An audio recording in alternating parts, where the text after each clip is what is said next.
everybody know about this wonderful seems to be now working with us. So you'll see the time goes down, and we get down to 0, 0, 0. And you hear that pleasant.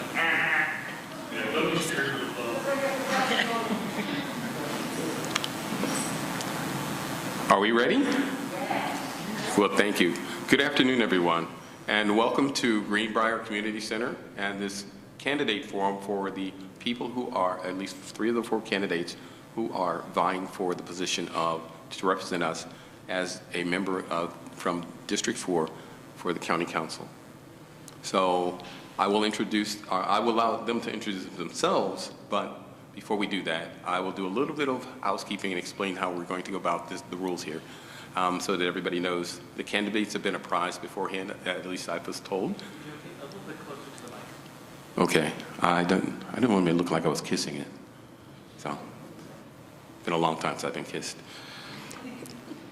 Okay, so as you can see, I'm holding my tablet in front of me, and because I have some notes on it, so I'm going to share some of those notes with you. First, I'm going to introduce me. There's quite a few people who put this together, but we will cover all of them at the end. My name is Joe Bryce, and I am the president of the Prince George's County Civic Federation.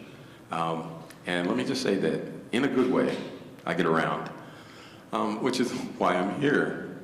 Okay. I am also a manager in the federal government, and I've done that for the past 25 years, so I'm used to working with people. And I have a very thick skin, so if you decide that I've done something wrong, you can let me know. I'll change it. Okay, so this event is a public forum offering Prince George's County voters, that's each one of us, an opportunity to meet the candidates vying for the office of County Council District 4 and learn their position on various issues. We, the voters, will be able to attend this forum and participate in an in-person. And are we actually doing Zoom today? No. We're not doing Zoom. Okay, so I shall take that part out of my presentation. So we have the candidates here for the district council seat, and I will now ask them, going from the gentleman at the end in my direction, to introduce themselves by name. And in a moment, I will give you a bit of time to introduce yourself properly and give an opening speech.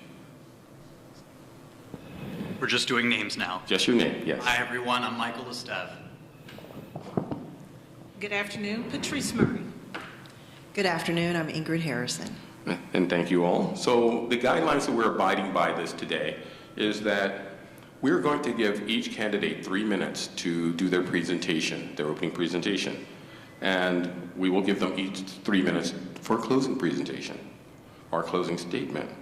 All questions will be submitted to us in written format, and we will present them to the candidates. Now I'm going to do the candidates, we're going to ask them to take no more than 3 minutes to respond to the question. And the reason we ask that is we want to get as many questions and answers in, and it also shows your mental dexterity, how fast you think on your feet. And we're also throwing in a twist, okay? This is one of the things that I've done before in previous forums. I won't be asking you the questions sequentially. You won't get the same question as your predecessor, okay?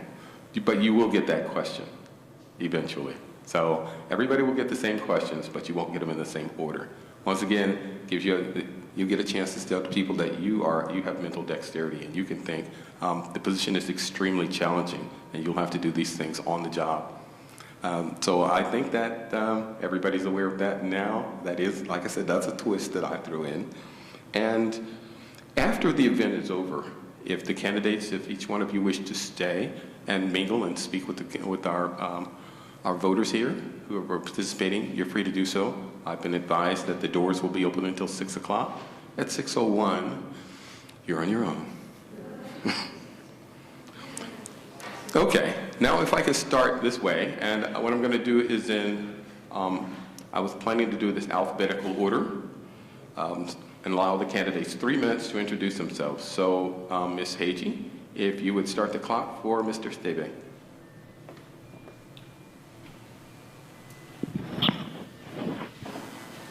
Hey, everyone. I appreciate your taking the time to join us today.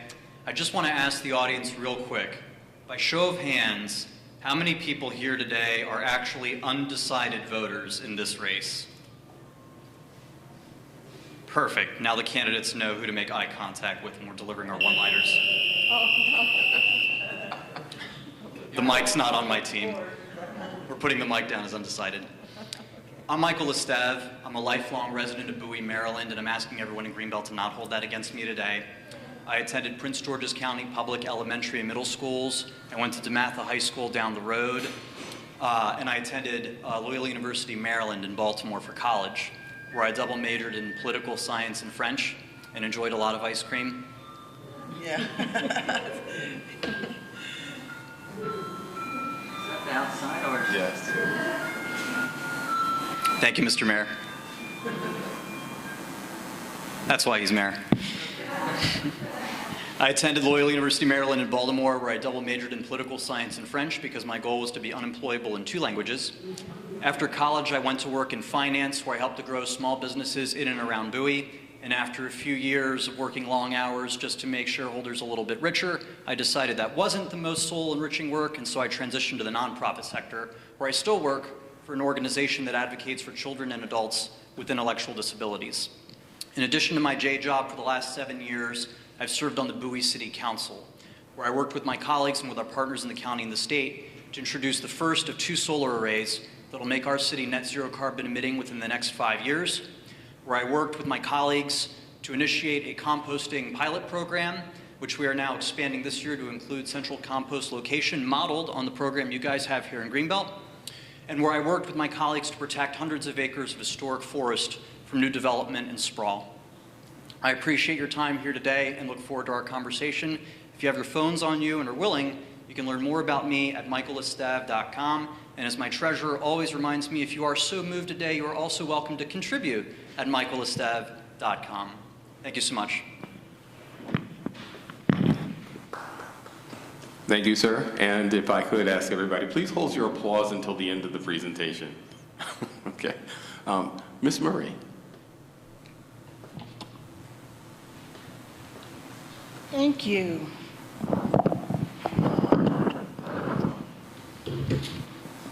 I'm not a politician, so I may refer to my notes. Good afternoon. I'm Patrice Murray, your candidate for County Council, District 4. I look forward to sharing my vision with you this afternoon as I earn your trust. I am your neighbor. I live in District 4 in Bowie, and I don't take your votes for granted. I know I must earn your trust. I will work as hard as I am to get your vote as I will to support you on the County Council. I am a native Prince Georgian, a product of the public schools, and from kindergarten through junior high school. My father was an educator in the county, and once I started school, my mother also started her career in Prince George's County schools. I don't have titles, but I have been working in this community for the last 40 years. My background includes interning for then freshman Congressman Steny Hoyer as the director of U.S. Senator Barbara Mikulski's College Park office for 8 years. I was town administrator for the town of Capitol Heights and actually worked here in Greenbelt as a consultant with your former city manager, Mike McLaughlin. And my experience with the state legislators was both as an intern and an advocate. I attended the Morgan State University in Baltimore, where I served as freshman class senator, sophomore class secretary, yearbook co-editor, and senior class president. I left my dear Maryland to attend the University of Missouri, where I obtained my master's degree in public administration. I was then awarded a fellowship to work at both the University of Wisconsin and back home to Bowie State University. My husband of 40 years this coming Sunday, and I made the decision to start and raise our family here in Prince George's County. And we have been here as advocates for the last 40 years. I am compelled to serve you on the County Council to address the needs of everyday citizens, like smarter development, creating in some cases and maintaining in others a better quality of life, to advocate for full implementation of the county's climate action plan and others, but my time is running low. So simply put, I am honest, professional, experienced, and most importantly, I am one of you. Thank you. Thank you. Ms. Harrison? Sorry.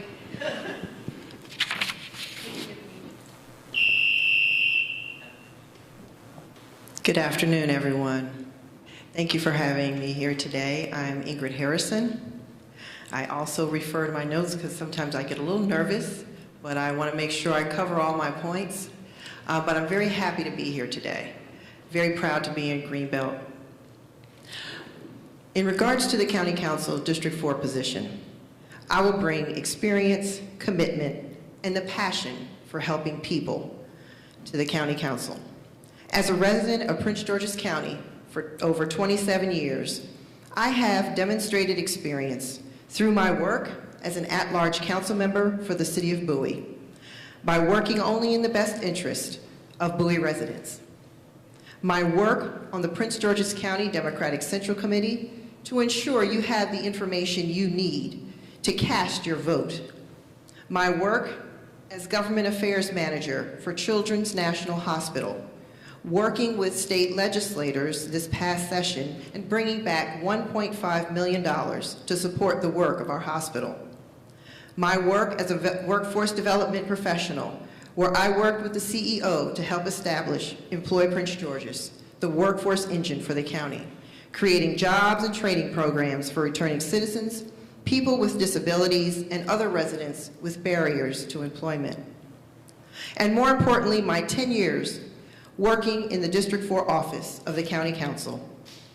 I'm also a very proud HBCU graduate and a mom, and I call myself a community advocate and not a politician. My vision is based on 4 pillars: smart economic development, education and workforce, safe and healthy communities, and environmental sustainability. What makes me different? I've already served 10 years in the District 4 office as staff and will hit the ground running. I have built solid relationships with federal, state, and county and local officials and brought back results. I will continue listening to you, lead with integrity, and forge a path based on your needs. Thank you.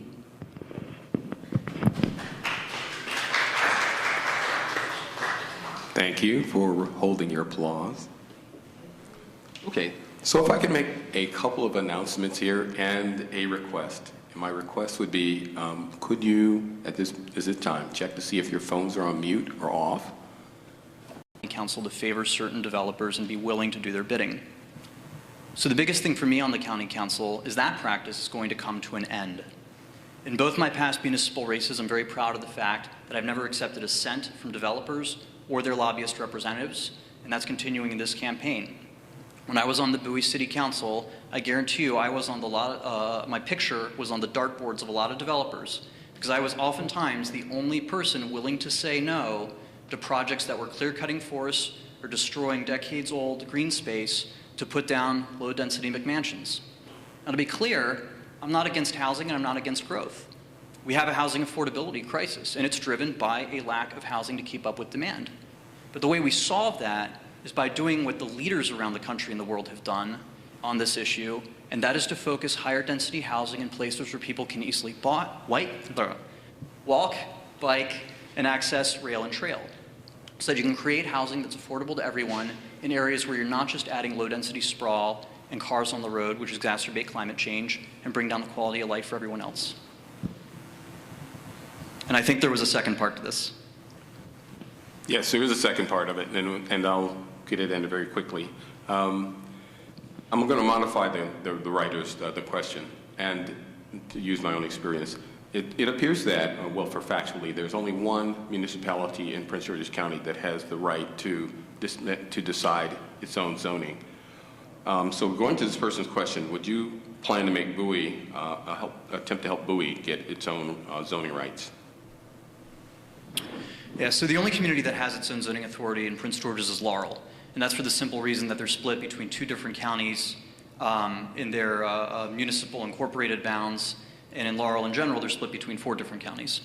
In an ideal world, I think municipalities have their own zoning control. I think realistically, knowing how things tend to work in the Maryland General Assembly, where the Maryland Association of Counties, it's the main lobbying group that represents all the counties, they would fight tooth and nail to make sure that no municipality outside of very certain exemptions actually gets its own zoning control. I'm not sure it's a realistic promise. In an ideal world, I'd like to see it. I'm not sure that's something that I can guarantee would actually happen. What I think we can do, however, is we can work with the Prince George's County Municipal Association, and we can work with MML to chip away at some of the areas in which the county currently overrules the municipalities in its jurisdiction. One of the things that I hear all the time is about county permitting, the Department of Permitting Inspections and Enforcement. That particular office has been a hindrance to a lot of folks all throughout Prince George's County to open and start, in particular, small businesses. What I'd like to see is for Bowie, Greenbelt, College Park, all those municipalities that do their own permitting, I'd like to be able to see them have sole authority in permitting when it comes to the businesses and the residents within their jurisdictions, so that people can just go through the municipality and not have to also go through the county, where oftentimes they're dealing with a lot of additional expenses and a lot of redundant bureaucracy. So if we can chip away at those things little by little, I think we can make a lot of progress. Thank you, sir. Ms. Murray, your question is going to be based on healthcare. And I wrote it. Okay, Prince George's County is the only county in the state of Maryland that has to maintain its own hospital system. The state controls or regulates the amount of money that hospitals can charge for services.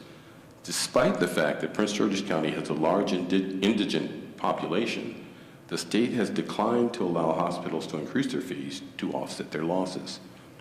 Recent Supreme Court decisions on women's health care may further exacerbate the financial challenges the hospital system faces. What could you propose to address the financial system of the county hospital system, and how would you pay for it? Thank you. First and foremost, I think we all were, we weren't surprised by the decision of the Supreme Court because someone leaked that out early on. But I think when it was written in stone, I think we all were taken aback. So I will start there. But so in Prince George's County, we need to look at ways that we can increase our tax base. Currently, it's on our shoulders. We're taxed with our homes to pay for 70% of the budget in Prince George's County. And we need to come up with some other ways by increasing the way that we are allowing our businesses to come in. This will give us some additional funds for things like our hospitals. You know, I'm ashamed to stand here and say that our brand new hospital has a D rating. I don't even know if the hospital's a year old, and it has a D rating. That's a problem. We thought we were going to move from that, from moving the hospital from one area of Prince George's to another, and that hasn't happened. We have to be able to recruit the best and retain the brightest in our county.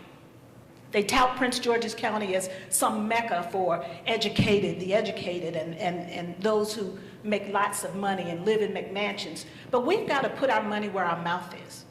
We've got to stop allowing these billion-dollar businesses to get tax breaks when it's the little guys who need it. So I would take those extra funds and I would put it into health care. And I hope that that will help us to move forward. Thank you.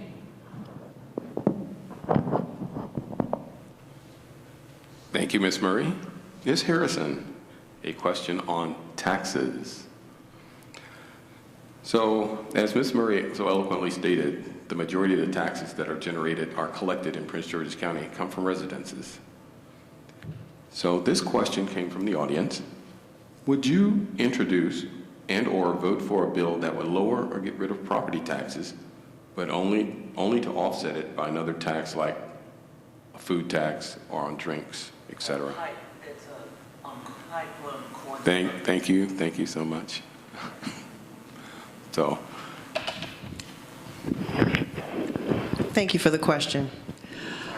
And yes, what Ms. Murray stated is correct. Right now, the residents, our property taxes are 70% of what funds our government. Commercial taxes are 30%.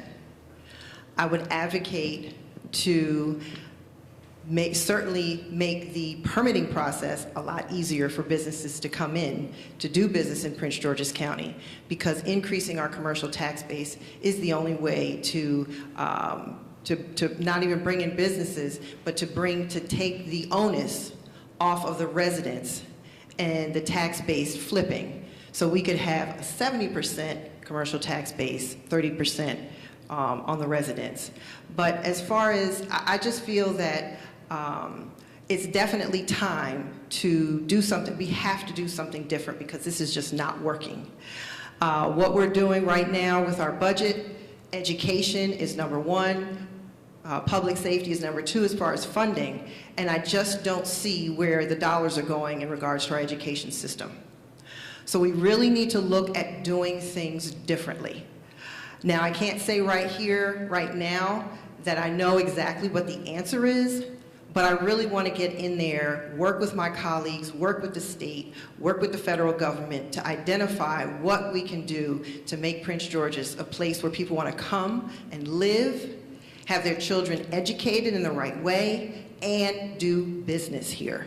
So whatever it takes, I will do, and I will definitely host meetings with community, because I feel like that's the only way we're going to get what we need, because I need to listen to what you have to say and what you want, and do what you want while I'm sitting in that chair. Thank you.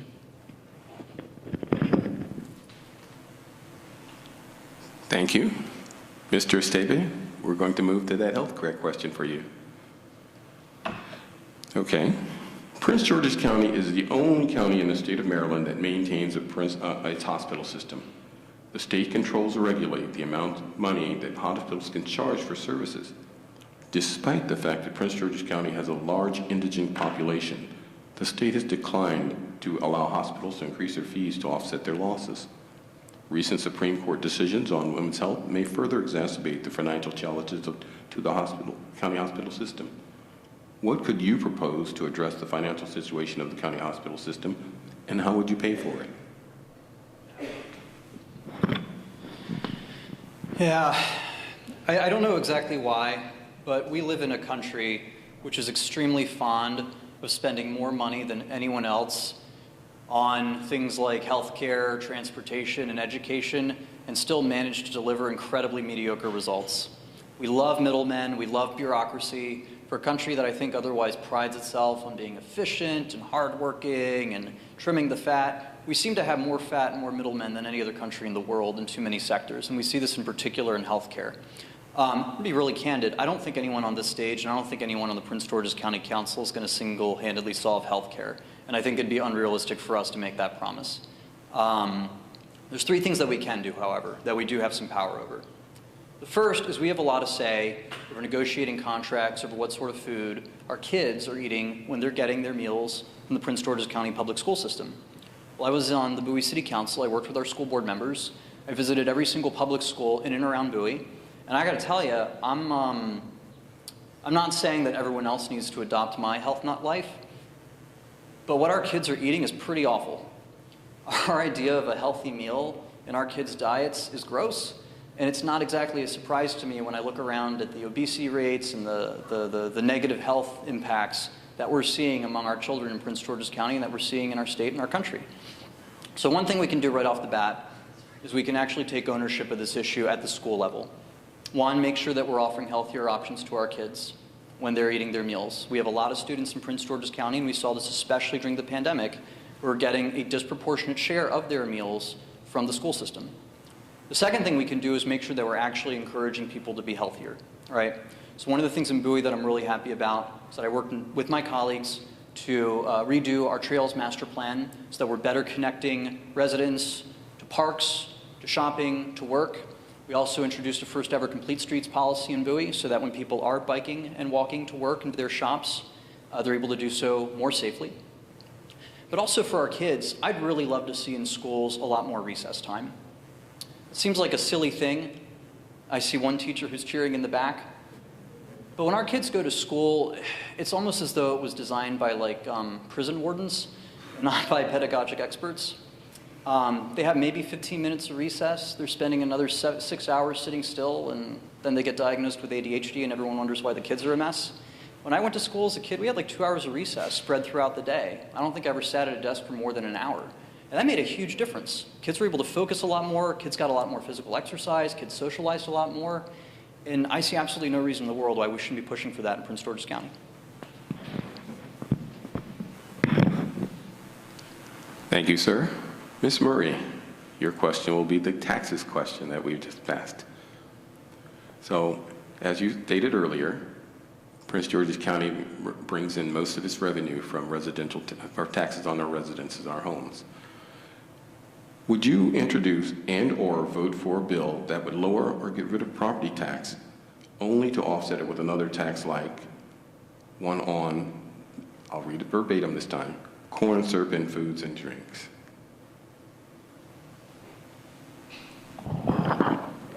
Thank you. And yes, I did mention before that 70% of the county's budget comes from our backs, quite frankly. And I think that there's no way that we could go in and get rid of all of our property taxes. It would be wonderful. I mean, it would make a difference in my life. But the reality is that's something that we will have to live with. But my concern is that we bring in some businesses, small businesses. You take an example of the mall down here in Greenbelt, and it's full of small businesses. I've been through there talking to the business owners, and you know, it was wonderful to see that it was an entire mall filled with small businesses. This was a mall that was failing at one point. Again, I'm a lifelong Prince Georgian, so I've seen the ebbs and flows of businesses around these parts. And they took that and created something new. And I don't believe in reinventing the wheel. We can do that all across the county, all over District 4 and in other places as well, so that we can increase our tax base, bring in some more dollars that will relieve us. So I wouldn't be able to get rid of our property taxes, but hopefully that would make a difference in it not rising as it has been over the years. Thank you.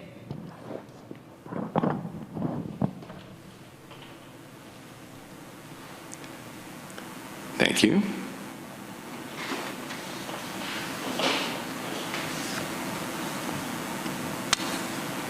So we'll go to the land use question.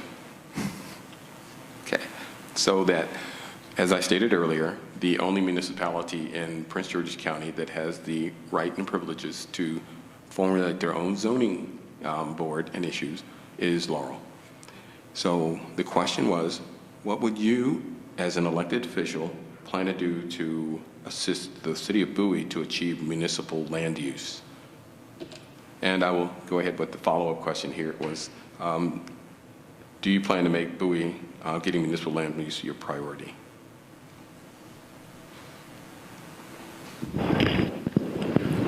I would love to do that. I would love to be able to see all municipalities have their own zoning authority. However, we know that's just not a reality.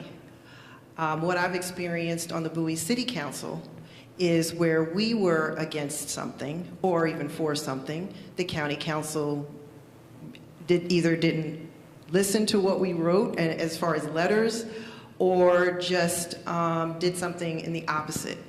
But what we do as a municipality is we listen directly to the people, the residents. And I know the county council says that they do the same, and I know that's what I will do if I'm elected to the county council. But I believe there needs to be more of a listening ear to what the residents are looking for when it comes to these development projects. And certainly when it comes to infrastructure. Right now, we have too much traffic. We have the developers coming in and overdeveloping, taking down our green space, our trees. So, you know, and we, like I said, we have our own opinions on things as a municipality that sometimes don't get heard. And we are direct reflections of what our residents want. And that's what I want to be to you on the county council. I'm not going to be dismissive to your needs when it comes to development and land use. I can't say that I will definitely get zoning authority for either Bowie or any other municipality, but I'll certainly work towards doing that if that's something that you want me to fight for. And I will give you all the options that are available in order to do that, what the benefits are and what the benefits might not, what aren't the benefits to that, and what I can do to better help you if zoning authority isn't a possibility. Thank you.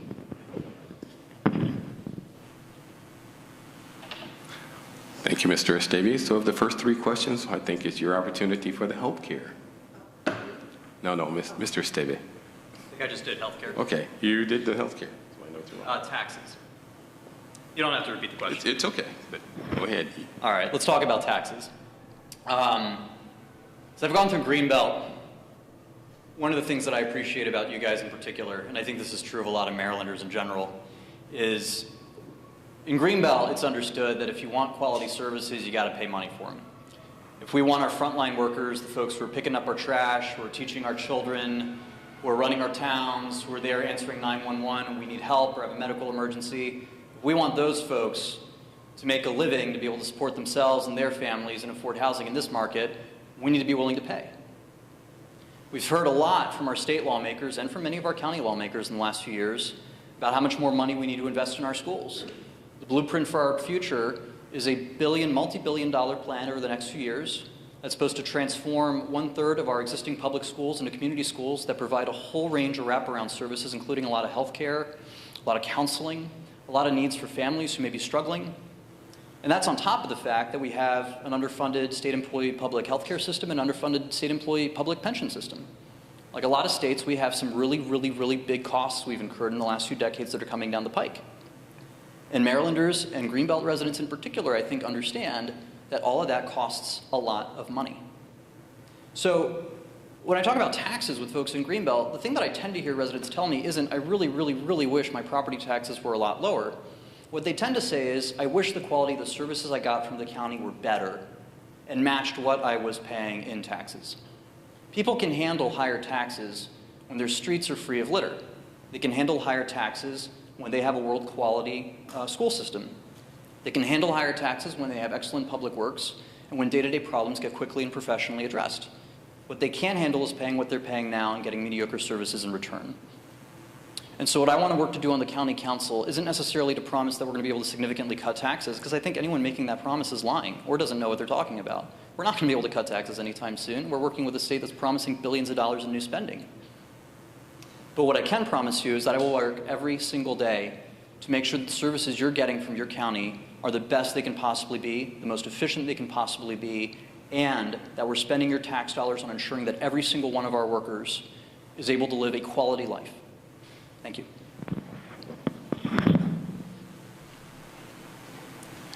Thank you. So as everyone can see by Mr. Estève, I've gotten predictable. So we're going to change it up just a little bit. Okay, let me interject another question into the mold there. So Ms. Murray,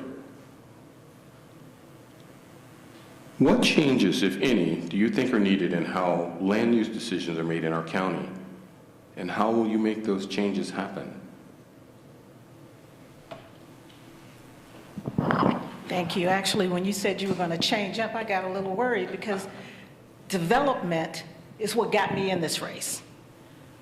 The county is overdeveloping without any clear plan, and that's my concern. I think Ms. Harrison alluded to it a little earlier, talking about out in Bowie where right on 301, we have two developments going on. One with 600 homes, one with 1,300 to 1,800 homes coming up on a road that is bumper to bumper 7 days a week already. So I have some concerns. And I probably have now gotten off the question. I told you all I'm not a politician, but I want you to understand development, what development means to me. I think, you know, of course we need it. Of course we need more housing. Of course we need quality retail that we can all get to. But we have to be smarter about the way we develop. We have to look at the infrastructure. If you put even 600 homes in a community, do we have the police force that can handle an additional 600 calls? And then you think on the other side of Central Avenue, you got 1,800 homes coming up, 2 hotels, 10 ball fields. We've got to have people who can take care of that. Our fire department, do we have the staff that will take care of that? We have to look at how we develop, when we develop, and not after we develop. And so it's been my pet peeve. I may have gone off a little bit on what the actual question was, but the point is, development in our county needs to be a thoughtful process. And I will do everything in my power to make sure that the planning department is listening to us. The second tenet of my platform is civic engagement. It's why I'm knocking on your doors, and I probably knocked on every one of yours because I want to know your thoughts. Because I've got my red chair and I'm taking it with me to the county council so that they know the everyday person's needs, because I'm one of you. Thank you so much.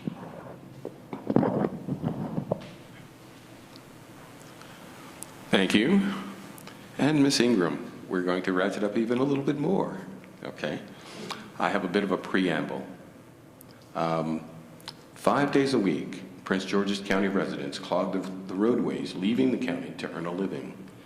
This is because the business and industry they use to earn that living are located outside of the county. A collateral consequence of this daily migration is the amount of money spent in the areas of the county where those residents work.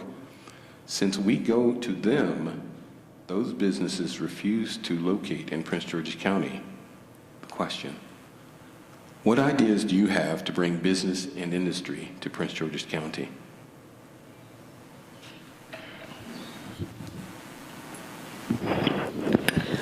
Well, as I talked about before, and I believe Michael mentioned as well, we all know the issues with DPI.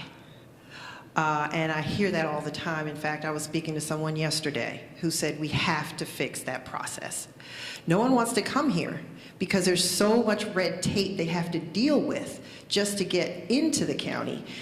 It is just amazing to me, too, to listen to the businesses that are already here dealing with challenges with DPI. So they'll have their business here, and then somebody from DPI will come in and say, okay, this isn't right, you need to do this, and they have to incur another cost to make changes. The policies, the process, it's just not working. So to me, that is the #1 barrier to businesses coming into our county. We have to fix that. And what I'm seeing is it's a top-down process or a top-down issue. The people at the top aren't speaking to the people who are actually in the field. So DPI is the #1 challenge that we have to fix because other counties aren't dealing with that. Montgomery County is thriving. Their permitting process is so easy and so efficient. Businesses can go there and just thrive because they can get in a lot easier than they can get into Prince George's County. But a lot of businesses don't want to deal with our permitting office. So that is one thing. We've come a long way, don't get me wrong. I remember it was a big challenge a few years ago when I was actually working as staff there, and then they kind of revamped DPI in the process, but it still needs a lot of work. So that is one thing that I promised that I will work to do, and that is to make that more efficient process. Work with my colleagues, work with you, work with whoever I need to work with to make our county more business friendly. Thank you.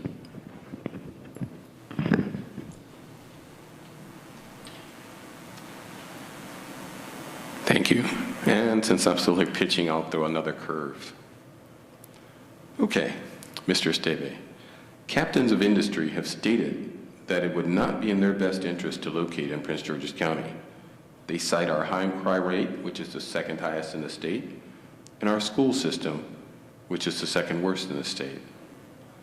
How would you address those two major issues to entice captains of industry to come to Prince George's County? Yeah, it's really tempting for policymakers to approach these issues completely backwards. So oftentimes politicians will say, in order to attract the better businesses, in order to attract wealthier people, in order to attract more families and folks who are going to pay a lot of money into our tax system, we've got to spend a huge fortune to make the schools the best first. We've got to spend a huge fortune in giveaways to get the big employers and the high-end businesses here first. And so often what you end up with is a county like Prince George's, where you've simply made too many deals with too many big companies and too many big employers, and then the only reason anyone stays is because you promise them that they're going to have to pay very little in taxes or they'll get all sorts of breaks. And you don't necessarily actually fix the schools or turn yourself into a county where people want to live. I've worked a lot with MML over the years. I've worked a lot with the National League of Cities over the years. One of the things we actually see towns doing really effectively when they're trying to turn a corner, it's not that they go to the schools and say, all right, how many billions of dollars do I need to make this a better school first? Because let's be honest about something. I think anyone who's worked with the school system for any period of time, a lot of friends who teach, my mom taught, and I talk to school administrators constantly, and I talk to students and parents as well. Money going into the school system is great. It's not enough. You can spend a fortune on education and have the nicest buildings in the world and have the best paid teachers and have, beautiful gymnasiums and auditoriums. But if the kids coming to school are coming with lots of trauma and lots of challenges from their home lives, it doesn't matter how much money you spend, they're going to struggle, all right? So what we have to do, and what other towns and counties across the country have done successfully, is what they do first is they ask themselves, how do we make this place a place people want to be? On the Bowie City Council, I worked with, we have a lot, just as you do in Greenbelt, we have a lot of retirees who've been engineers and planners and who have 20-pound brains, and they love doing stuff for the city for free, which is great because we couldn't afford the consultants that we'd otherwise have to hire. We created a multimodal and public spaces committee in Bowie, and we asked exactly this question. Turns out, when you look at other towns across the country, when they put more forethought into their development plans to do placemaking, we're creating public open spaces, making it easy for businesses to set up around them, make it easy to access those spaces by bike, by trail, by walking, on sidewalks. You can go really, really, really far in bringing people, customers, families to those spaces. And once you have people, it's a lot easier to convince businesses to set up shop in those areas. Once you have the people and once you have the businesses, you start developing a local reputation, and people start to want to move in. Next thing you know, the old Levitt homes start to get filled up with families who just want to live in this kind of cool, neat, happening space. And over time, you start to experience the kind of organic growth that leads to engaged people, an engaged community, and that itself tends to lift up the schools and the services and the programs. That's the way we need to approach it. It's not as sexy, it takes a lot longer, but that's the way we need to do it. Thank you. Ms. Murray, I'm still pitching curves here because you guys I've shown that you are adept and you're smart. So here's another curve. What can the county council do to accelerate a transition to renewable energy in our county and make buildings more energy efficient? Thank you for the curveballs. My daughter played softball. She was a pitcher, and I had to be the catcher. So I learned quickly. But the county, I'm sorry, I started off with that, and then, I told you all I'm not a politician, so it may take me a minute to get back on track. But we need to, with regard to our development, we need to make sure that, again, that we are first and foremost looking at the infrastructure first. And we need to move forward in making sure that our residents who will be impacted are in on the planning process. And I think I have gone off and may have missed some of the question. And if I could take a second of my I can reread the question. Please. What can the county council do to accelerate a transition to renewable energy? No, that's not the right one. Thank you, thank you. I'm sorry, I was talking about softball and I got excited. Renewable energy, I am the only candidate who testified with the county council on passing the climate action plan that they spent money to pay a commission for to develop. It is time for us to get back to basics. You know, Michael talked about biking and communities that we could get around in easily. We don't need to be building homes on 301 where there's no transportation, public transportation. In the communities that we're in right now, they're talking about cutting some of that transportation. So we need to, again, I knew it had something to do with development. We need to go back, look at how we're developing to make sure that we incorporate and make sure that they use this climate action plan. They came up with it. Let's have this council, the council put it on hold. It is time for us to move forward and make sure that there is a Prince George's County for our children. I think Ms. Harrison alluded to a little earlier that they come in and knock down acres of trees, and that's what they do. They might put a tree or two back when they finish developing, but we're not going to benefit from that. So we definitely have to follow our own climate action plan and make sure that our county can follow the city of Bowie and reduce our emissions. Thank you. And thank you. Ms. Harrison, we're still pitching curveballs here. So here's another one. The late former county executive, Wayne Curry, divided the county into the developed tier, the developing tier, and the rural tier. He pressed developers to renovate the developed tier and build more in the developing tier. We have had a boom of townhouse subdivisions in the rural tier, but we still have plenty of boarded, dilapidated houses in the county. Would you consider putting a moratorium on development and pressing developers to renovate the areas in the developed tier and the developing tier?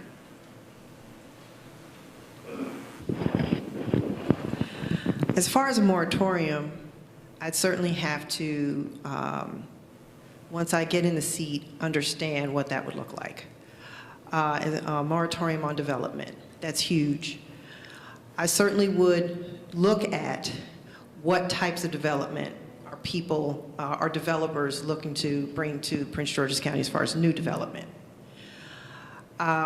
Yes, I would press upon them to work on the dilapidated developments that they're, I'm not sure which areas you're speaking of, certainly in District 4, but also look at bringing in other residential forms of housing outside of townhomes.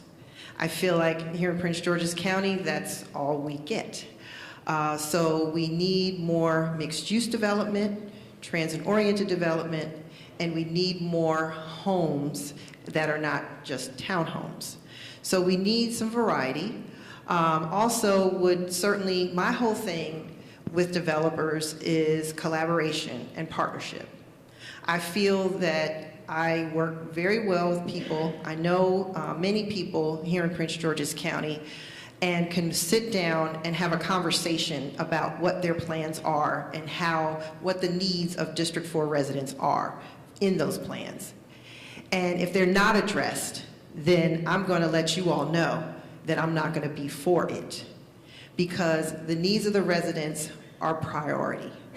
So with any development, I want to come to you to find out if that's something that you're looking to do, that's what you want, and that's what I'm going to fight for. Thank you.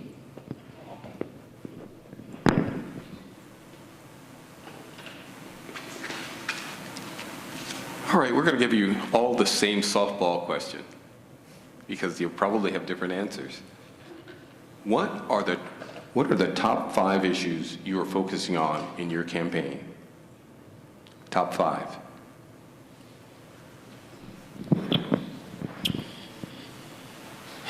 So I sort of stumbled into politics the way that some people do. I had the misfortune of growing up in a neighborhood where a lot of my buddies who went to school with me, their dads all did politics. Some of you may know Senator Peters, who just retired from the state Senate. Some of you may know Glenn Ivey. And I remember when I was in high school, one of my buddies, James Peters, his dad was County Councilman Doug Peters at the time. He would drive us to school every other morning in whatever BMW he was leasing that quarter. And I remember over the years, the BMWs got a lot smaller, and the high school football players I was crammed in the back seat with kept getting bigger. And by the end of the year, we were on each other's laps. I've been doing this since I was 15 years old. And I remember when I worked in Annapolis doing constituent services in the summer of 2006, I remember being very disenchanted with how the political process worked in the Maryland General Assembly. I was very young, but you could tell that there were an awful lot of people in state government, the administrative side and the legislative side and the executive side at the time, who were not exactly in it because they really, really, really wanted to improve the quality of life of the people who sent them there. And I remember being pretty disgusted, even as a young person, with the kinds of things I saw by how I heard lobbyists and elected leaders talk behind closed doors about the people that they represented. And I remember thinking that if I ever stayed politically engaged, that I would want to do it a little bit differently. And by a little bit differently, I would just want to be a little bit more honest about my intentions, about what I was going to do, that I wouldn't try and make promises that I knew I couldn't keep. You know, I'm working with a lot of progressive groups, and they often tell me that I'm the bummer in the room, because I'm always the guy who's like, we shouldn't make this promise. We're not going to be able to do it. And they're like, yeah, but this promise is exciting. That's what our people want to hear. And I say, yeah, but letting them down all the time is why they're always angry. Maybe let's be honest with them. Maybe let's have a conversation. The good news is there's an awful lot that we can do. I don't think it's unrealistic at all for us to reform the Department of Permitting, Inspections, and Enforcement. As Ingrid has said and as Patrice has said, it is one of the biggest barriers we have to attracting and retaining businesses in this county. I don't think that's an impossible lift. I think that's something we can do. Two, thanks to the leadership of the municipalities in Prince George's County, I don't think it's unrealistic for our county to become a regional leader in fighting climate change. We have municipalities all across this county that are already taking on composting, reducing landfill use, introducing EV charging stations, something Tom Dernoga just successfully did at the county level, making sure that we're converting our fleets to electric and hybrid vehicles so that we're reducing our own government carbon emissions. I also don't think it's unrealistic for us to expect and get better quality schools. That starts with making sure that we're attracting top talent, that we're keeping educators longer than the current 3.5 years that they're staying in our school system, making sure that we're giving principals and administrators and teachers the tools they need to run their classrooms and have more autonomy and not just test kids every 2 weeks, but actually teach them. That's 3 things. I'll come back on the other 2. I want to think about that. I think that's a good question. I want to give an honest and complete answer. I'll get back to you on the other 2. Ms. Murray, same question. What are your top 5 issues that you're focusing on your campaign? Certainly, thank you. And I had to pull out my handout because I have more than 5, and I had to knock some of them off. What are my top 5?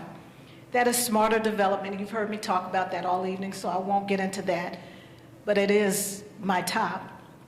Increasing civic engagement, because it's important that we involve the citizens of this county and this district in how we legislate. It's imperative. And that's why I'm doing it, because I've been on the outside trying to make changes and making changes in my own community. Helping to create a better quality of life. Now I tell you, Greenbelt, you all have it down pat. It's a wonderful quality of life in Greenbelt. And we got to make sure all of District 4 has that same quality. Local stores, venues where they can go to the movies and that kind of thing. We want to make that quality of life, like Michael said, so that people get what they are paying for in their taxes. County cleanliness. How many people have come to me and said, there's trash all over the place? My view is that we've got to make the departments accountable. We've already got people who will pick up the trash that we shouldn't put down ourselves, but we need to make sure that they're held accountable, whether it's on the state level or the county level. And last but not least of my top 5 is trying to make all of our schools quality schools, not just one here or there. Yeah, we've got Roosevelt and those kids do well. But all of our schools, we need to be using these tax dollars to make sure that parents don't have to drive 20 minutes to another county to send their children to school. Thank you. And thank you. Ms. Harrison, same question. What are the top 5 issues that you are focusing on in your campaign? Top 5 issues for me. The first one is affordable workforce housing. We live in a very expensive county, and there are a lot of people, even who feel that they can afford it, can no longer afford it. And then there are people who want to live here who can't afford to live here. And you have students, graduating from college. You have our seniors who can barely afford to pay their rent because it's going up every year. So we really need to look at how we can make housing more affordable here in Prince George's County. That's one thing. I hear that from seniors every day. And then my own daughter says she couldn't even afford to live here when she graduates next year. So that's a problem. We want to make sure we encourage residents and people to come and stay and live in Prince George's County. Education. Education is what we put the bulk of our funds in in our budget. And that's something we got to fix. One thing that I see as a problem, mental health. We just opened a new mental health facility for adults, which is great, but our children need help. We need another mental health resource for our kids.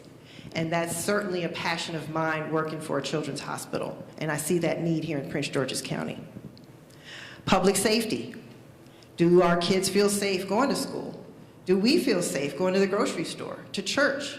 That's something we really need to work with our public safety officials to help our residents feel safe. Even if we have drills, we just need to put more money into training and figuring out what we need to do to make sure we have a safer place to live. Environment, totally for reducing greenhouse gases, pushing forward with our climate action plan. And I think I was discussing earlier that we have this plan in place, but are we actually going to put the money into moving it forward? That's the key. You can say all day, oh sure, we have this legislation, but are we going to put money behind our words? That's what we have to do for climate action. And last but not least, infrastructure. People talk to me about roads all the time, and some of the bridges, and just how we need to prioritize fixing our roads, fixing our traffic patterns, and ensuring that we don't have that overdevelopment causing all the traffic in our area. Thank you very much.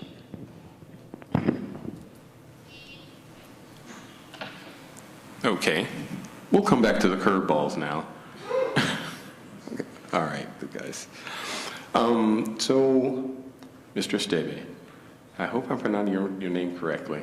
Estève, but it won't kill me. Okay, I dabbled in Spanish a few years ago, and then I leaned toward that anyway. Okay, and I saw the accent over the name, so I went with the Spanish. Forgive me if I'm incorrect. Okay, the question that was posed to Ms. Harrison earlier. The late former county executive, Wayne Curry, divided the county into the developed tier, the developing tier, and the rural tier.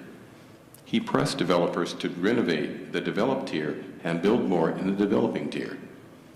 We have had a boom of townhouse subdivisions in the rural tier, but have plenty of boarded, dilapidated houses in the county.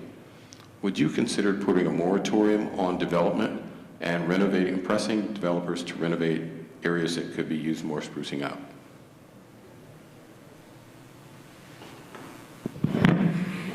Yes, I apologize. I'm going to start by finishing my answer to the last one, one of which actually ties directly to this.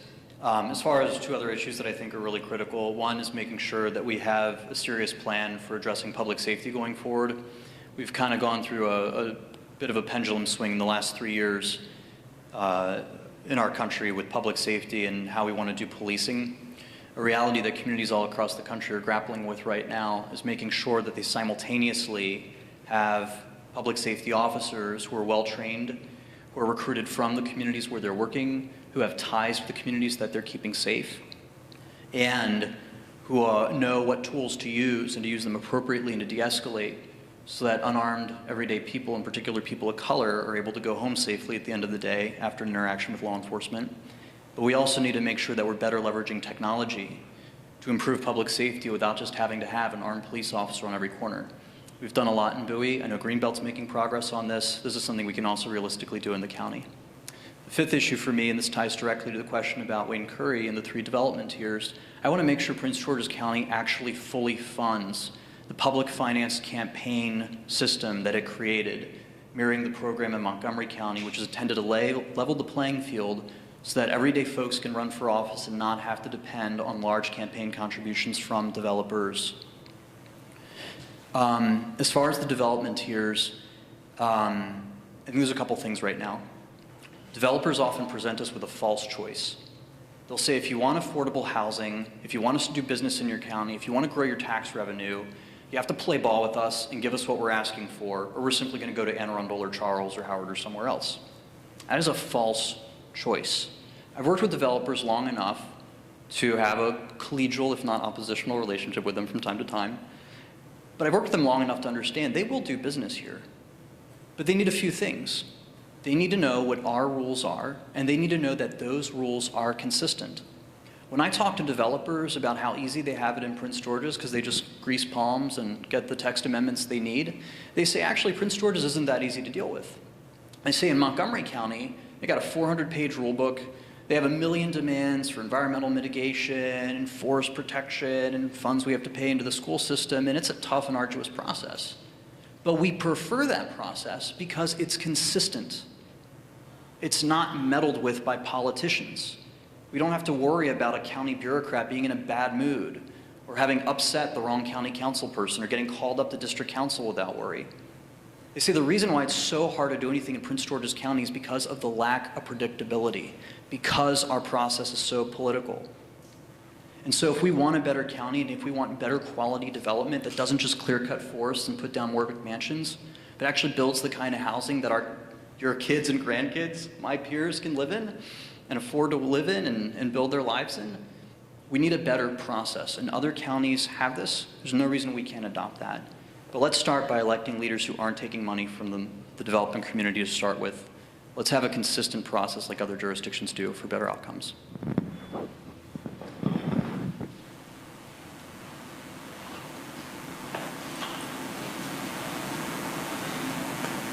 Thank you. Back to the curveballs. Prince George's County leads the state in deforestation during the past few years, but developments are still approved that clear-cut our woodlands. Where do you think new housing and businesses should be built in the county, and why? I assume that was for me. Sorry, for Mrs. Murray. Yes, thank you. So I think we talked a lot about development and the overdevelopment in our county. And if you look at some of the areas that even have access to public transportation, they have a lot of space and a lot of green land that is already, you know, they've torn down homes. Let's look at a place like District 7. I know I have been the chief of staff for the council member in that district.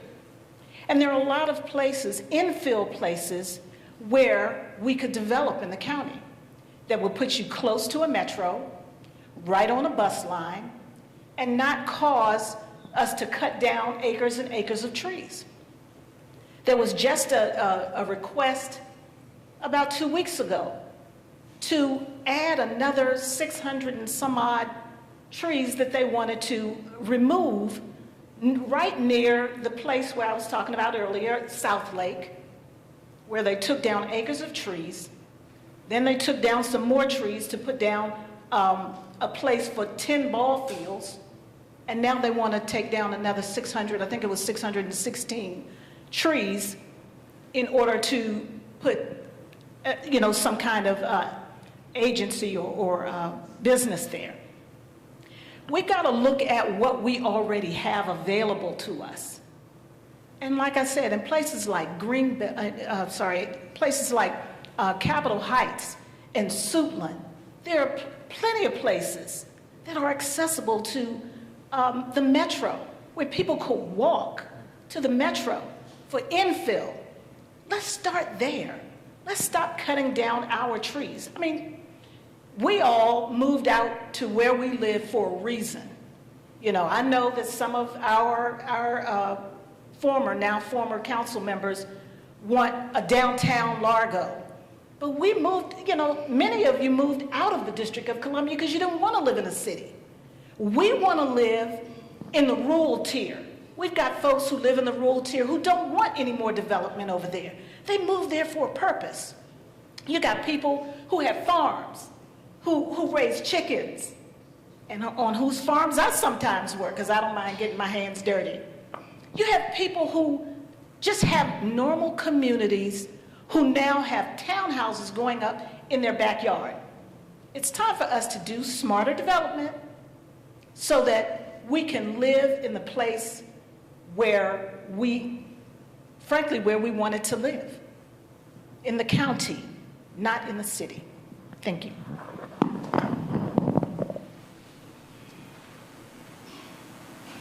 And thank you. And Ms. Harrison, we're going back to one of those previous questions. Okay, captains of industry have stated that it would not be in their best interest to locate in Prince George's County. They have cited our high crime rate, which is the second highest in the state, and our school system, which is the second worst in the state. How would you go about addressing these issues that would entice business captains of industry to locate in Prince George's County? I think I did. I think I answered that already. But my answer was to bring businesses to Prince George's County, again, is to break down the barrier at Deep High. And definitely use the money that we're putting into the budget right now, which is the #1 priority, education. Use that money to actually enhance education. I would love to get into more of the county budget and get into the details and figure out exactly what we're putting our money into as far as the kids are concerned and our teachers. We need to make sure that they're paid what they need to have paid. We need to make sure our facilities are up to speed, up to code, and get our kids out of those trailers. So there's a lot that we need to do that we're already paying for, that you all are already paying for in your taxes right now. We need to dig into that and figure out how we can allocate some of that money to actually make the quality of life better overall in education, public safety, and that will certainly, to me, bring more businesses, more people to Prince George's County. Thank you. Okay, so once again, ladies and gentlemen, the candidates have proved that they're smarter than me, so I'm going to go back to a traditional format, and I'm going to ask them all the same question. So the next 3 questions will be the same for each one of you, and these relate to qualifications. The first question is, the 4th Councilmanic District comprises an area of diverse interests and needs. It consists of chartered municipalities, census-designated locations, and neighborhoods. Could you share your understanding of the district and your top priorities in your first 120 days in office?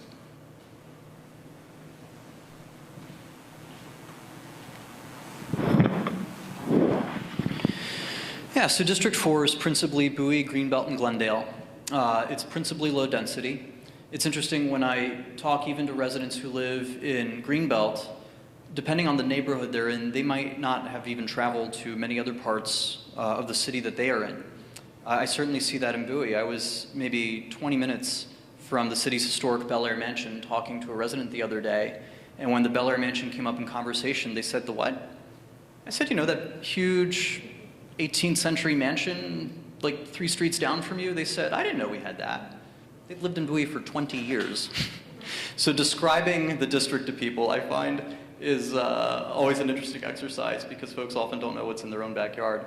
And that's unfortunately in large part because of how we were built in this area over the years. You know, We were a 1960s-style, low-density suburb designed around the car because we decided after World War II, when Europe was doubling down on trains and smart growth, we said, nope, we want our cars, we want our independence, we want to clear out of our cities. We want the low-density sprawl that we're all paying very high taxes to maintain and replace today. As far as being in office, one of the biggest challenges we have in Prince George's County, and this alludes to a question that the moderator asked earlier, we have this nasty reputation for dysfunction. Whether it's our school board, whether it's past county executives who ended up in jail, whether it's this general stench of impropriety that I think often surrounds Upper Marlboro, related to how we handle development and certain other issues, how we did, or how the county attempted to do the map changes for the district maps recently, which fortunately got shut down in court. One of the biggest things we need to do is we need to do a better job talking to one another. In my time on the city council, in my 2 terms there, one of the things that I had the most success with was getting adversaries in the same room, closing the door, and saying, we're not leaving here until we start understanding each other a little bit better. And I'll tell you what, in college I was a resident assistant. I'm often told I give off that vibe. But what I learned to do as an RA in conflict mediation, even though that was 16 years ago, those were some of the most valuable skills that I have that they simply do not teach you when you get involved in local government, or any level of government for that matter. Learning how to communicate with your colleagues, with stakeholders, with residents, to get people in the same room talking honestly and candidly about how different issues and decisions impact them directly, and coming up with, yes, imperfect, but better than the alternative compromises to improve people's lives, that makes the biggest difference. And so the first order of business for me, if voters choose me to be their county councilman for this area, it's going to be to continue having those conversations and facilitating some ones that we've needed for a long time. Between residents, between their elected leaders, among the politicians themselves, among administrators, and start building that trust and building that communication early on. Because that will make a very, very big difference as we work to tackle some of these difficult issues over the next 4 years.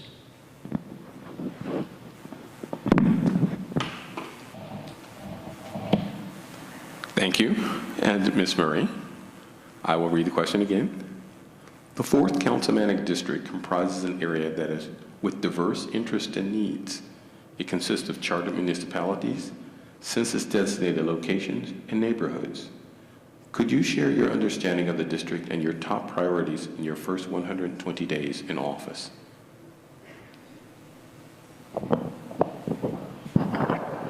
Absolutely.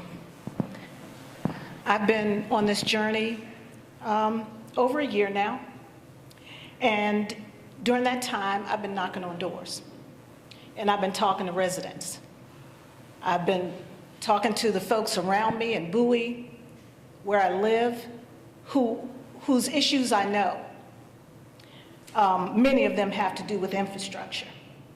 But in Bowie also, there are concerns about cleanliness in some parts of our city, and having quality retail nearby, so we don't have to get on a highway and go just to shop. Then you've got a part of Bowie who is looking at revitalization. They need to revamp old Bowie. It's time. Then you go on up, move up north to Glendale. Glendale feels forgotten. They just simply feel forgotten. Listen, nobody ever comes here to ask us anything. Well, I am, because I'm taking you along with us, along with the Bowie residents, along with the Greenbelt residents, the Queen Anne residents, all the way down the Leland Road. I got you. I'm taking everybody's concerns. Greenbelt, maglev. Under no uncertain terms, that's the first thing I hear, and the last thing I hear is we don't want maglev, and I don't either, and I don't live in Greenbelt. But we don't need something coming through our county that doesn't benefit us at all. They just want to dig through so that it makes it convenient for some folks who have more money than I do to ride from DC to New York in an ungodly amount of time. So I'm out here listening, in Upper Marlboro, they just want their area to stay rural. They don't have any crime out there to speak of. You know, they have their farms, they have their land, and they have one another. And that's what they want. They want it to maintain like that. So, in my first 100 days, it won't be any different than my year and a half. In 13 degrees, knocking on doors. In 90 degrees, knocking on doors. I just plan to involve people who are like me, regular folk, because it's what I am, in the process of government. Thank you. And thank you. And Ms. Harrison, I will read the question again. The 4th Councilmanic District comprises an area that, with diverse interests and needs. It comprises of chartered municipalities, census-designated locations, and neighborhoods. Could you share your understanding of the district and your top priorities in your first 120 days in office? Thank you for the question. And yes, District 4 is very diverse, and our demographic changes very frequently. So you really have to be a person who can talk to people of different backgrounds, different nationalities, different religions, and really listen to what their needs are, partnering with all of the community and not just a part of the community, partnering with each of the areas that are in District 4, Greenbelt, Glendale, Bowie, part of Upper Marlboro, you know, all the pieces, Lanham. We have to partner and collaborate with the residents and meet all the needs of each of the residents that are in our district. So I believe in partnership and collaboration. So during my first 100 days, as soon as I get into office, I would certainly meet with my staff and outline my vision and hear from them what they've encountered through the last 8 years or more. Because actually, the same staff that I worked with when I was there are still there. So I actually communicate with them frequently just to find out what's going on, what their thoughts are. And of course, as a Bowie council member, I keep in close communication with Councilmember Turner to make sure that we're on the same page and have questions. If I have any questions, I talk to him about that. I stay engaged with him, stay engaged with Greenbelt as well. I have many friends here who I talk to, and I'm also against maglev, but I just want to learn more about what you all want to see me do in District 4. So that's really going to be the driver for me. I'll also meet with agency heads. All the agency heads, public safety officials, all the principals in the D4 schools, certainly Dr. Bro, who is Bowie State University president. It's very important that you engage all the educational heads to find out what their needs are and what they're looking for. Here I am coming in as a new county council member. Yes, I want to improve education, but I need to hear from you, what does it look like? What do I need to do? Certainly meet with the Greenbelt City Council and find out from them what I can do better and be more of a partner to them and have meetings with them more frequently. Certainly meet with Glendale Citizens Association and other neighborhoods that might not be part of that to find out what their needs are. Meet with Bowie residents and organizations in Bowie. Certainly I'm aware of what's going on with the Bowie City Council, but I need to get into the Bowie neighborhoods and find out, okay, now I'm elected, what would you want me to do first? What do you want me to get on the ground running to do for you? For you, Greenbelt, for you, Glendale, for you, Bowie. And I will certainly be accountable. I have integrity, and I just want to hear from you and what your needs are. So I'm dedicated to doing what it is that you're looking to help your life be better in Prince George's County. Thank you. And thank you. The next question is for all three of you. Public financing of campaigns was passed in Prince George's County and is to take effect in 2026. Currently, that legislation is unfunded. Would you take an interest in funding the mandate to give people who aren't part of the infrastructure an opportunity to run for office?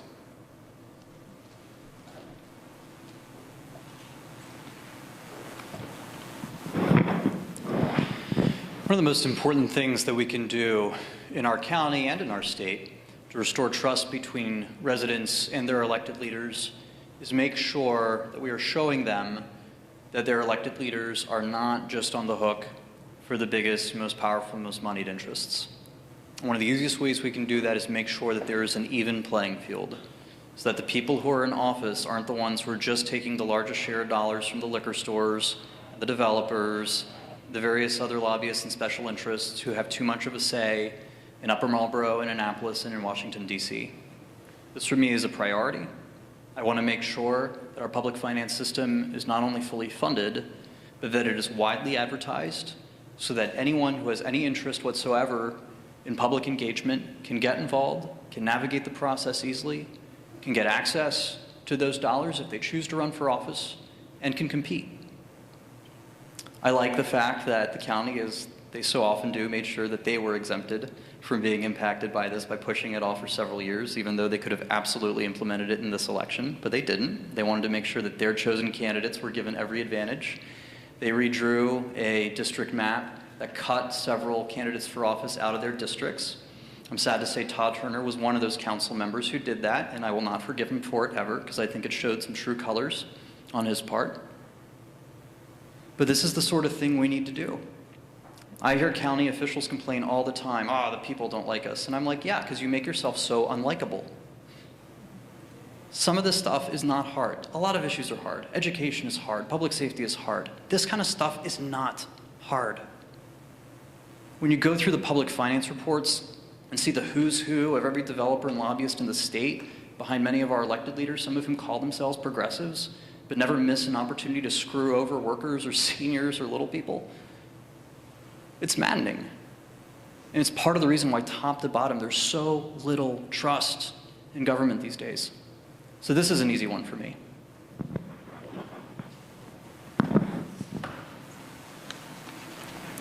Thank you. Ms. Murray, I'll read the question again. Public financing was passed of campaigns was passed in Prince George's County to go into effect in 2026. The legislation is not funded. Would you take an interest in funding the mandate to ensure that candidates who are not part of the current infrastructure have an opportunity to run for office? Thank you. I could actually just say absolutely and sit down. But this gives me an opportunity to talk about it a little bit. Because I think Michael said, making it an even playing field. And that's what we need. For those of you who've heard me before, I say I'll take 50 cents from everybody in this room before I take a dime from a developer. If you go back and listen to some of the council sessions, our own county executive had to go to the state to ask them for a pass so that the county council could vote on a bill that they otherwise would not have been able to vote on because they wouldn't have had a majority, because so many people would have been exempted because they had received funding from developers. So absolutely, I would be in favor of funding this mandate. It needs to happen. You know, like Ms. Harrison, my daughter couldn't afford to live in Prince George's County. So we have to go over to Anne Arundel County to visit her, where she could afford to purchase. And as we go, I'm looking at the signs out there, and it's just a few. Just a few. Why? Because they have public finance. And they don't have these corners littered with posters all over the place. It is time for us to have a even playing field. Like Michael said, it is time. Because there are those of us who are not who the establishment has chosen. And I'm fighting like a salmon, going the wrong way in the water. But I'm fighting for a reason because you are important to me. The developers aren't. I'm not going there to represent them. I'm going to represent the residents of District 4. Thank you. Thank you. Ms. Harrison, you got it? Okay. First of all, I'm not beholden to anyone. Developers, politicians, agencies, not beholden to anyone except me and my God. Let me just say that. And the people of District 4. Don't take developer money. First of all, it's illegal, so I don't want to go to jail. Second of all, it's a conflict of interest. It's not something that I would ever want to do. I totally agree with funding the public financing piece, because I think it should and it will level the playing field for those who want to run for office, who are not pushed by the establishment. So I look forward to doing that and voting yes to fully fund public financing. Thank you. Okay, this question is pretty easy, or should I say this direction is pretty easy. I've been given the sign that we are starting to wrap up. So I will ask each one of you to take 3 minutes to give a closing statement.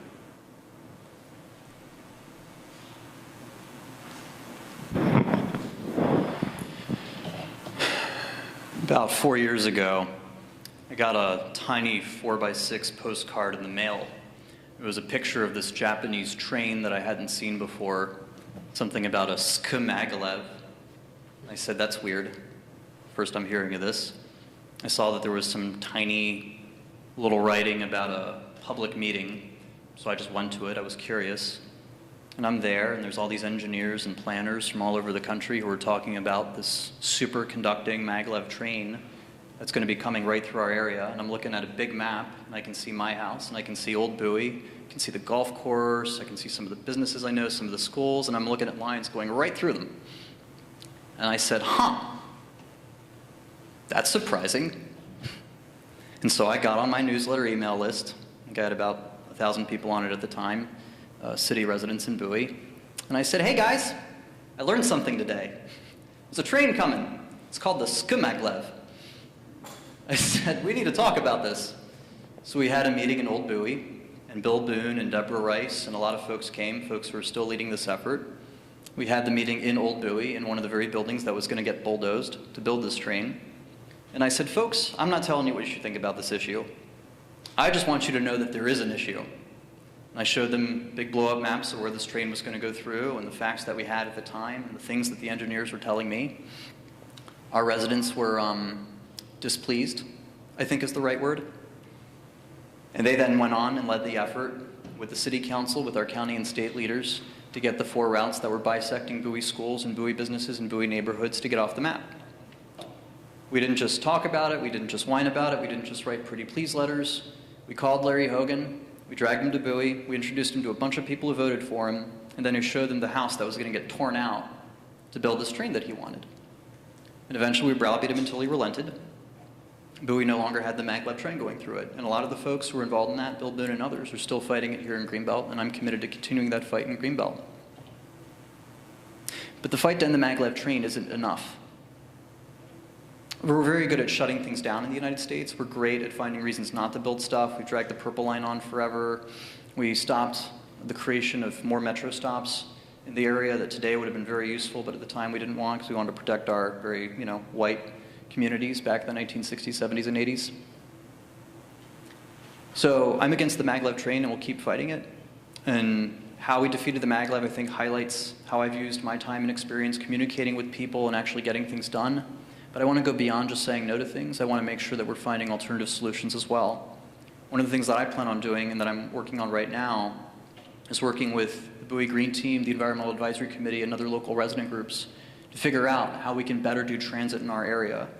Yeah, we're saying no to the maglev for a lot of really valid reasons.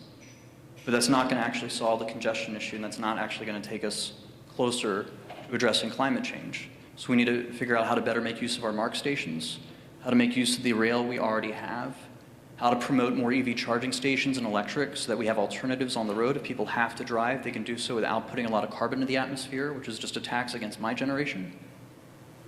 That's the sort of thing we need to be doing. I want to be a yes and county councilman, and I respectfully ask for your support and your vote. michaelestève.com if you want to learn more. Thank you. Thank you, Mr. Estève. Ms. Murray?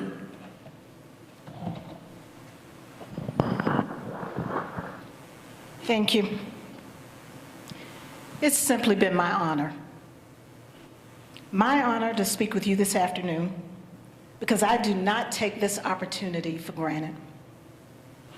I'm actually humbled at the support that I've received as I've gone through Greenbelt, Glendale, Queen Anne, Bowie. It's humbling. I want you to know that I am the best candidate, the most experienced candidate at all levels of government, federal, state, local, and municipal. Because of my professionalism, you will have the confidence that I will represent you well. Because I am not collecting titles and looking for the next best thing, I finish a job that has been entrusted with me. Because I'm already doing the work, and I'm effective at it. And most importantly, I'm listening to you. I ask that you get to know me, my character, my integrity, because it cannot be compromised. It is why I do not accept developer money. I'm not going to the county council to represent them. I'm going to the county council to represent you. When I go to the county council, I'm bringing a seat, because this is our government, and it's our tax dollars that pay for all of the services that we have. Please check out my website, votepatricemurray.com, where you can learn more about me, my past, my vision, and you can see me in the community, in our community. At votepatricemurray.com, you can volunteer, and as Michael suggested, you can donate there as well. If you're like me, you want a more responsive government, a leader not afraid to listen to the very people who will put me there, a leader who has and will continue to respond to your concerns. I thank you for your time this afternoon. Again, check out votepatricemurray.com, and I ask for your support and your vote on or before July 19th. Thank you. Thank you. Ms. Harrison? First, I would like to thank the Roosevelt Club for hosting this forum. It's been great.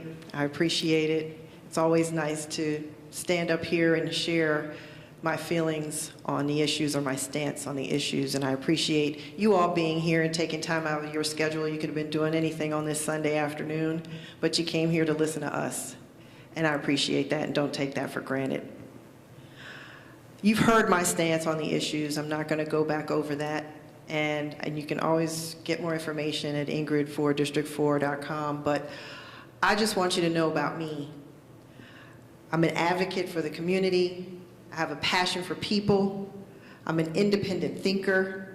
I'm responsive to the community. Constituent services is number one for me. I'm a mom. I have 2 kids. They're grown. My son lives out in Washington State, and he's married, and I'll be a grandma in December. Pretty proud about that.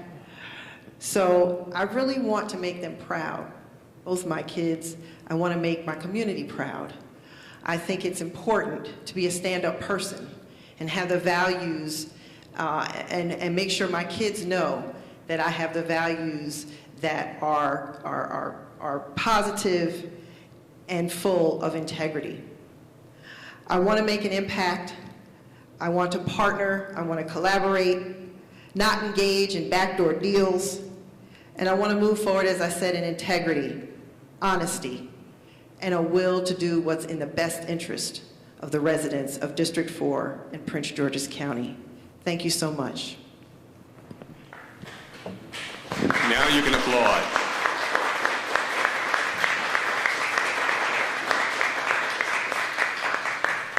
So I would like to take this opportunity to thank each one of you for your attendance and to thank all of the candidates because collectively you made this possible. The organization and the people who put this together have some ideas for some things going on in the future, such as a coffee with the candidates. And they will be reaching out to candidates to see if they are available with times and locations. So at this point in time, as we begin to wrap up, I would like to acknowledge those people who put this together. For some reason, they have my name at the top, but we won't go over that again. But Drusilla Sims with the Mount Nebo African American Episcopal Church,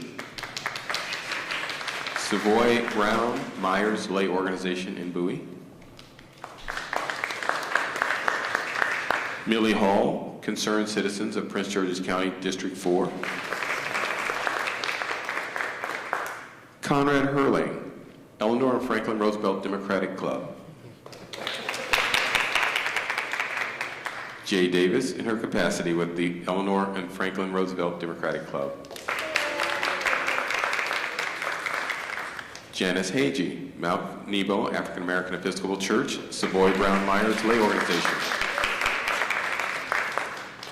Devane Wright, Progressive Maryland,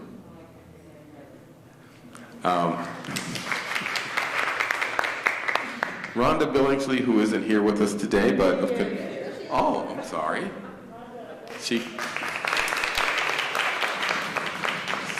So dump me going by script, but not by eyesight, of Concerned Citizens of Prince George's County, District 4. And I was supposed to acknowledge Randy Ford and the Briar Club, the Greenbrier Community Center. So thank you all. So ladies and gentlemen, my name is Joe Bryce, and that ends our presentation for the evening. Thank you all so much.